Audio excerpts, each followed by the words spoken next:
A very warm welcome to all my dear students on my channel मंजिल of physics bye engineer Saurabh sir, यानी कि मैं। तो आपने हेडिंग में देखा यूनिफॉर्म सर्कुलर मोशन, बिल्कुल सही देखा। पूरा यूनिफॉर्म सर्कुलर मोशन के अंदर जो कॉन्सेप्ट है, सारे कॉन्सेप्ट अपन इस वीडियो के अंदर देखने वाले हैं। जिन्होंने इससे पहले वाले वीडियो भी देख रखे हैं तो बहुत अच्छी बात है, वेल एंड गुड। और जिन्होंने नहीं देखे हैं तो मैं सीक्वेंस में सर्कुलर मोशन के सारे वीडियो टॉपिक वाइज डालता जा रहा हूँ, ठीक है। छोटे छोटे वीडियो जो कि आपके काम के भी हैं, फ्रूटफुल भी हैं, उनके न्यूमेरिकल्स के भी वीडियो डाल रहा हूँ, उनको भी आप देखिए। और चैनल पे अगर आप पहली बार आए हैं तो उसको सब्सक्राइब करें, लाइक करें, शेयर करें और बच्चों को भी, और बेल आइकन को प्रेस करें तो सारे नोटिफिकेशंस आपको मिलते रहें। अच्छा, चलो तो शुरू करते हैं अपन यूनिफॉर्म सर्कुलर मोशन। तो ध्यान से देखना, कंसंट्रेट करके देखना, नोट बाद में करना, पहले समझ लो अच्छी तरीके से यूनिफॉर्म सर्कुलर मोशन एक्चुअल में क्या होता है। तो साहब, यूनिफॉर्म सर्कुलर मोशन की अगर मैं बात करूं तो ऐसा कोई सर्कुलर मोशन, सीधी सीधी बात समझ में आनी चाहिए कि भैया यूनिफॉर्म सर्कुलर मोशन में सबसे पहली बात क्या है, ऐसा कोई सर्कुलर मोशन जिसके अंदर हम जानते हैं कि जो वेलोसिटी वेक्टर है, वेलोसिटी वेक्टर का मैग्नीट्यूड, यानी कि जिसको हम स्पीड बोलते हैं, क्या बोलते हैं, स्पीड बोलते हैं साहब। स्पीड कैसी बनी रहे, कांस्टेंट बनी रहे, ठीक है। तो दूसरी बात, स्पीड कांस्टेंट बनी रहे, ऐसे मोशन को बोलते हैं uniform circular motion. Uniform circular motion यानी ऐसा कोई सर्कुलर मोशन जिसके अंदर जो आपका पार्टिकल की जो स्पीड है, यानी मैग्नीट्यूड ऑफ जो वेलोसिटी है पार्टिकल का, वो कांस्टेंट है, तो उसको बोलते हैं यूनिफॉर्म सर्कुलर मोशन, ठीक है साहब। फिर जो वेलोसिटी चेंज हो, यानी change in velocity, change in velocity, velocity में जो भी चेंज आए, वेलोसिटी में जो भी चेंज आए, change in velocity only due to, किसकी वजह से हो, only due to change in direction, direction में चेंज होने की वजह से हो, या only due to change in direction, यानी वेलोसिटी में जो चेंज आए। वेलोसिटी तो बेसिकली मेरे बच्चों, जो वेलोसिटी है दो शब्दों से मिलके बनी है, या यूं कह दो दो चीजों से मिलके बनी है, एक तो उसका मैग्नीट्यूड और दूसरी उसकी डायरेक्शन। तो मैग्नीट्यूड कांस्टेंट रहे, डायरेक्शन बदलती रहे। अरे वैसे भी सर्कुलर मोशन में डायरेक्शन तो बदलती रहेगी, हर पॉइंट पर डायरेक्शन बदल जाएगी, तो डायरेक्शन में चेंज होने की वजह से वेलोसिटी में चेंज आता रहे, ठीक है। अब बात करें कि अगर मेरे पास मैग्नीट्यूड ऑफ स्पीड कांस्टेंट है, तो मैग्नीट्यूड ऑफ स्पीड की वजह से, जिन बच्चों ने इससे पहले वाला वीडियो देखा है वो जानते हैं, जिन्होंने नहीं देखा वो सुनो। स्पीड कांस्टेंट रहने की वजह से, देखो वेलोसिटी जो है, वेलोसिटी में चेंज अगर आएगा तो उसको एक्सेलरेशन अपन कहेंगे। वेलोसिटी में चेंज को क्या बोलते हैं, एक्सेलरेशन। अब यहाँ वेलोसिटी के दो फैक्टर्स हो सकते हैं, एक मैग्नीट्यूड और एक डायरेक्शन। तो मैग्नीट्यूड में चेंज अगर होता तो भी एक्सेलरेशन आता, डायरेक्शन में चेंज होता तो भी एक्सेलरेशन आता, और अगर दोनों में ही चेंज होता तो भी एक्सेलरेशन आता। अब यहां मैग्नीट्यूड कैसा है, कांस्टेंट है। अगर मैग्नीट्यूड कांस्टेंट है तो मैग्नीट्यूड के कांस्टेंट होने की वजह से जो एक्सेलरेशन आएगा वो कितना होगा, बिल्कुल सही सोच रहे हो, जीरो, क्योंकि मैग्नीट्यूड में कोई चेंज नहीं हो रहा। तो जो एक्सेलरेशन होगा वो कौन सा होगा, जीरो। एक एक्सेलरेशन जीरो होगा। याद करो, मैंने दो टाइप के एक्सेलरेशन सर्कुलर मोशन में बताए हैं, एक टेंजेंशियल और एक रेडियल। टेंजेंशियल जो एक्सेलरेशन आता है वो मैग्नीट्यूड ऑफ वेलोसिटी में चेंज होने की वजह से आता है, यानी स्पीड के मैग्नीट्यूड में चेंज होने की वजह से आता है। तो स्पीड का मैग्नीट्यूड तो चेंज ही नहीं हो रहा, तो जो टेंजेंशियल एक्सेलरेशन होगा वो कितना होगा, जीरो। टेंजेंशियल एक्सेलरेशन जीरो होने की वजह से जो टेंजेंशियल डायरेक्शन में फोर्स लगेगा वो भी कितना लगेगा, जीरो। कोई फोर्स नहीं लगेगा टेंजेंशियल डायरेक्शन में। तो जो एक्सेलरेशन आएगा वो एक्सेलरेशन किस वजह से आएगा, सिर्फ डायरेक्शन में चेंज होने की वजह से। और डायरेक्शन में चेंज होने की वजह से जो एक्सेलरेशन आता है उसे क्या बोलते हैं मेरे प्यारे बच्चों, रेडियल, AR, यानी रेडियल एक्सेलरेशन बोलते हैं। AR जो रेडियल एक्सेलरेशन की वैल्यू जो निकालते हैं वो कितनी आती है, v²/r। ये रेडियल एक्सेलरेशन की वैल्यू निकल के आती है, यानी उसका मैग्नीट्यूड निकल के आता है रेडियल एक्सेलरेशन का। कैसे आता है उसको भी देखेंगे, लेकिन अभी अपने को ये बात समझ में आनी चाहिए कि भैया रेडियल एक्सेलरेशन का जो मैग्नीट्यूड होगा वो v²/r होगा। तीसरी इंपॉर्टेंट बात देखें कि भाई एक रेडियल डायरेक्शन में एक्सेलरेशन आ रहा है तो सेंट्रीपिटल फोर्स की वजह से आता है, सेंट्रीपिटल फोर्स की वजह से। तो सेंट्रीपिटल जो फोर्स होता है एफ सी पी जो होता है वो कितना लगता है, मास इनटू रेडियल एक्सेलरेशन, यानी ये मेरे पास हो जाएगा M V square by R. इतना सेंट्रीपिटल फोर्स लगता है। सेंट्रीपिटल फोर्स का मतलब क्या होता है, ऐसा कोई फोर्स जो कि सर्कल के सेंटर की तरफ लगे, सर्कल के कहां लगे, सेंटर की तरफ लगे, और डायरेक्शन में चेंज होने की वजह से, वेलोसिटी की डायरेक्शन में चेंज होने की वजह से, आने वाले एक्सेलरेशन की वजह से जो फोर्स लगता है उसी को सेंट्री यानी सेंटर की तरफ, पीटल यानी ये फोर्स कहते हैं, सेंट्रीपिटल फोर्स कहते हैं। अच्छा साहब, तो इतनी बात अपने को समझ में आ गई। तीसरी बात, ये जो मोशन होता है ये कौन से प्लेन में होता है, तो जनरली यूनिफॉर्म जो सर्कुलर मोशन है मेरे प्यारे बच्चों, हॉरिजॉन्टल प्लेन में पाया जाता है, हॉरिजॉन्टल प्लेन में होता है। जो circular motion, uniform circular motion generally जो होता है मेरे प्यारे बच्चों वो हॉरिजॉन्टल प्लेन में होता है, वर्टिकल प्लेन में नहीं होता। तो वर्टिकल प्लेन में कौन सा मोशन होगा मास्टर जी, वर्टिकल प्लेन में होता है नॉन यूनिफॉर्म सर्कुलर मोशन। कौन सा बोलना पड़ेगा साथ में, नॉन यूनिफॉर्म सर्कुलर मोशन। और यूनिफॉर्म सर्कुलर मोशन कौन से प्लेन में होता है, हॉरिजॉन्टल प्लेन, यानी इस वाले प्लेन में, ऐसे गोल गोल गोल गोल। तुम्हारे स्कूल में जो झूले तुमने लगे देखे होंगे स्कूल में, वो गोल झूले रहते हैं इस तरीके से, वो circular motion horizontal circular plane का मोशन है।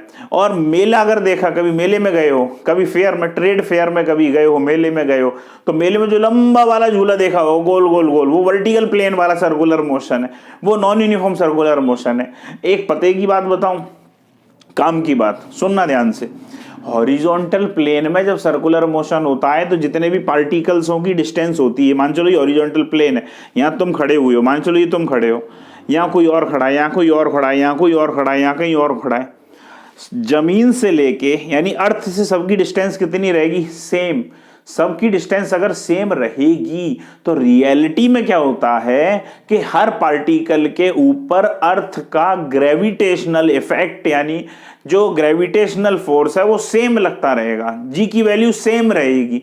लेकिन जब वर्टिकल प्लेन में होता है तो चूंकि डिस्टेंस चेंज हो जाती है, पार्टिकल जब ऊपर जाएगा कभी नीचे आएगा, तो वर्टिकल मोशन, वर्टिकल डायरेक्शन में डिस्टेंस के चेंज होने की वजह से फ्रॉम द अर्थ आपका एक्सेलरेशन ड्यू टू ग्रेविटी हर पार्टिकल पे अलग लगता है, तो जो वेलोसिटी है वो अलग अलग निकल के आती है, उसका मैग्नीट्यूड भी अलग निकल के आता है, और जबकि हॉरिजॉन्टल प्लेन में मैग्नीट्यूड सेम निकल के आता है। अच्छा साहब, तो इतनी बात अपने को समझ में आ गई। ये काम की बात थी, अगर आप इसको ना भी समझो तो भी कोई बुराई नहीं है, लेकिन अगर ये समझ में आ जाए तो बहुत अच्छी बात है। इसको अगर आप चाहो तो कहीं नोट, जो अभी मैंने बोला उसको चाहो तो कहीं नोट भी कर सकते हो, उस बात को, काम की बात है।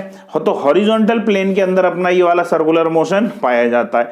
इतनी बात अपन ने समझी। अच्छा ठीक है साहब, आगे देखते हैं सर्कुलर मोशन का। इसका अगर मैं डायग्राम बनाऊं, अगर मैं इसका डायग्राम, बहुत ध्यान से देखना, अगर इसका डायग्राम बनाऊं तो मान के चलो ये सर्कुलर मोशन हो रहा है, ये मेरे पास सेंटर O है, ये पार्टिकल है कोई, मान के चलो पार्टिकल मेरे पास अभी यहाँ था, कुछ समय के बाद पार्टिकल यहाँ आ गया। अगर मैं यहाँ वेलोसिटी का मैग्नीट्यूड देखूं साहब, वेलोसिटी का मैग्नीट्यूड v रहेगा, इस पॉइंट पे वेलोसिटी का मैग्नीट्यूड देखूं, डायरेक्शन तो चेंज हो रही है, डायरेक्शन टेंजेंट के अलॉन्ग है, मैग्नीट्यूड v रहेगा, यहाँ भी v, यहाँ भी v। एंगल कितना बनाएगा सेंटर पे साहब, तो एंगल बनाएगा ये सेंटर पे थीटा, थीटा, और थीटा हम जानते हैं, ओमेगा कैसे निकालते हैं, omega equal to theta upon T. तो थीटा कितना हो जाता है, अरे वाह, ओमेगा इंटू टी हो जाता है, टी फॉर टाइम, यानी अगर टी टाइम के अंदर पार्टिकल ने यहाँ से लेके यहाँ तक की डिस्टेंस को ट्रेवल कर लिया है तो theta equal to omega T. ये इसका मान के चलो रेडियस वेक्टर है। अगर इस रेडियस वेक्टर का मैं कंपोनेंट करूंगा, ये मैंने माना ये कोई रेडियस वेक्टर था, इस रेडियस वेक्टर के अगर मैं कंपोनेंट करूं तो साहब एक कंपोनेंट तो हो जाएगा मेरे पास वर्टिकल कंपोनेंट, एक कंपोनेंट हो जाएगा हॉरिजॉन्टल कंपोनेंट।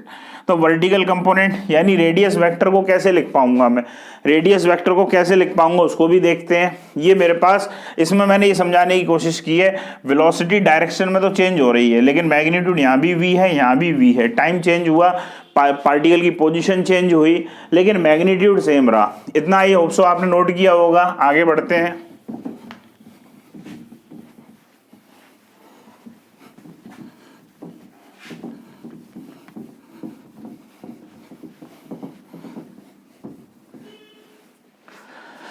अब आगे देखना, तो अगर मैं बहुत ध्यान से देखूं तो चूंकि मैग्नीट्यूड ऑफ सेकंड पॉइंट हो गया था, थर्ड पॉइंट हो गया था फोर्थ पॉइंट, यानी मेरे पास स्पीड कांस्टेंट है, स्पीड कांस्टेंट है यानी मैग्नीट्यूड ऑफ वेलोसिटी कांस्टेंट है। तो इसके कांस्टेंट होने की वजह से साहब काइनेटिक एनर्जी अगर मैं निकालूंगा तो काइनेटिक एनर्जी क्या होती है 1/2mv²। ये भी कैसी रहेगी कांस्टेंट। अगर स्पीड कांस्टेंट है तो काइनेटिक एनर्जी भी कैसी आएगी मेरे प्यारे बच्चों, बोलना पड़ेगा साथ में, कैसी आएगी, कांस्टेंट आएगी। अगर काइनेटिक एनर्जी कांस्टेंट आएगी तो इसका जस्ट अगला point, fifth point, work power energy में वर्क एनर्जी थ्योरम से हम जानते हैं, अरे क्या जानते हैं, वर्क एनर्जी थ्योरम से हम ये जानते हैं कि जो वर्क डन होता है वो चेंज इन काइनेटिक एनर्जी के बराबर होता है। वर्क डन जो होता है वो डेल्टा काइनेटिक एनर्जी के बराबर, चेंज इन काइनेटिक एनर्जी के बराबर होता है। अब काइनेटिक एनर्जी अगर कांस्टेंट है तो चेंज इन काइनेटिक एनर्जी कितना होगा। अगर काइनेटिक एनर्जी कांस्टेंट है तो चेंज इन काइनेटिक एनर्जी कितना होगा, 0। अरे कांस्टेंट में कभी चेंज आता है क्या, नहीं। तो चेंज इन काइनेटिक एनर्जी 0, यानी आपका यूनिफॉर्म सर्कुलर मोशन के अंदर वर्क डन कितना निकल के आता है साहब, 0 निकल के आता है। वर्क डन के बाद अपन जानते हैं पावर, पावर क्या होती है dw/dt, dw/dt। अगर मेरे पास यानी rate of doing work, work done में चेंज, जब वर्क डन 0 है तो वर्क डन 0 है तो पावर भी क्या निकल के आएगी 0। और पावर को क्या लिखते हैं अपन, पावर को लिख सकते हैं फोर्स। कौन सा फोर्स, सेंट्रीपिटल फोर्स या रेडियल फोर्स भी बोल सकते हैं, इनटू वेलोसिटी का डॉट प्रोडक्ट क्या हो जाएगा 0। पावर को ऐसा ही तो लिखते हैं, पावर बेसिकली क्या होता है dot product of force and velocity. तो dot product of radial force या सेंट्रीपिटल फोर्स और वेलोसिटी जो वेक्टर है उन दोनों का डॉट प्रोडक्ट क्या होगा 0। इसका मतलब क्या कह सकते हैं कि जो वेलोसिटी है यानी रेडियल फोर्स सेंटर की तरफ लगता है, परपेंडिकुलर होगा वेलोसिटी की डायरेक्शन के। वेलोसिटी डायरेक्शन ये है, सेंटर की तरफ सेंट्रीपिटल फोर्स लग रहा होगा, इधर भी वेलोसिटी डायरेक्शन ये, सेंट्रीपिटल फोर्स सेंटर की तरफ लग रहा होगा। तो पावर भी अपन ने देख लिया ऐसा, इतना पॉइंट इसमें देखा कि वेलोसिटी कांस्टेंट है मैग्नीट्यूड वाइज, वर्क डन क्या होगा, फिर काइनेटिक एनर्जी थ्योरम से अपन, वर्क एनर्जी थ्योरम से अपन ने देखा। फिर आगे और भी बातें करते हैं इसके अंदर। तो साहब इतना नोट किया आपने, आगे देखो ध्यान से। अब इसके रेडियस वेक्टर को जो अपन चर्चा कर रहे थे, अगर मैं उस रेडियस वेक्टर को नोट करूं तो रेडियस वेक्टर कैसे नोट किया जाएगा, आर वेक्टर। आर वेक्टर कैसे नोट करेंगे साहब, तो आर वेक्टर का एक हॉरिजॉन्टल कंपोनेंट जो कि एक्स डायरेक्शन में आई कैप, यानी कि R cos theta I cap plus, और जो वाई डायरेक्शन में कंपोनेंट होगा R sine theta J cap, ये मेरे पास जे कैप। अगर ये आर वेक्टर है तो ये क्या हो जाएगा आर कॉस थीटा, और ये क्या बन जाएगा आर साइन थीटा। वेक्टर का रेजोल्यूशन ही तो किया है भाई, ये अगर रेडियस वेक्टर होता तो उसका एक्स कंपोनेंट, ये वाई कंपोनेंट, तो एक्स कंपोनेंट में आई क्या, वाई कंपोनेंट में जे कैप। ये मेरे पास इसका रेडियस वेक्टर मेरे पास था। अच्छा साहब, इसे इक्वेशन नंबर 1 मान लेता हूं। फिर मैं अगर वेलोसिटी निकालने की कोशिश करूं तो वेलोसिटी क्या हो जाएगा, वेलोसिटी हो जाएगा मेरे पास dr/dt। वेलोसिटी क्या हो जाएगा dr/dt। तो वेलोसिटी वेक्टर निकाल लेते हैं, ध्यान से देखना इसमें, ये cos थीटा, थीटा की जगह मैं चाहूं तो ऐसा भी लिख सकता था r cos थीटा की जगह ओमेगा t आई कैप प्लस r साइन, और थीटा की जगह ओमेगा t j कैप, ऐसा भी लिख सकता था। तो ये cos थीटा का क्या हो जाएगा माइनस साइन थीटा, यानी कि माइनस r ओमेगा, और ये हो जाएगा साइन ओमेगा t आई कैप, और ये कॉस का हो जाएगा आर ओमेगा और cos omega T J cap. ये बन जाएगा मेरे पास वेलोसिटी साहब। मेरे पास आर वेक्टर था, आर वेक्टर से मैंने क्या बनाया वेलोसिटी वेक्टर। अच्छा साहब, अगर मैं इसको बहुत ध्यान से देखूं, अब मैं क्या करूं इसमें एक्सेलरेशन भी निकालूं, तो एक्सेलरेशन क्या हो जाएगा, या पहले वेलोसिटी में से जो कॉमन आ सकता है उसको कॉमन ले लो।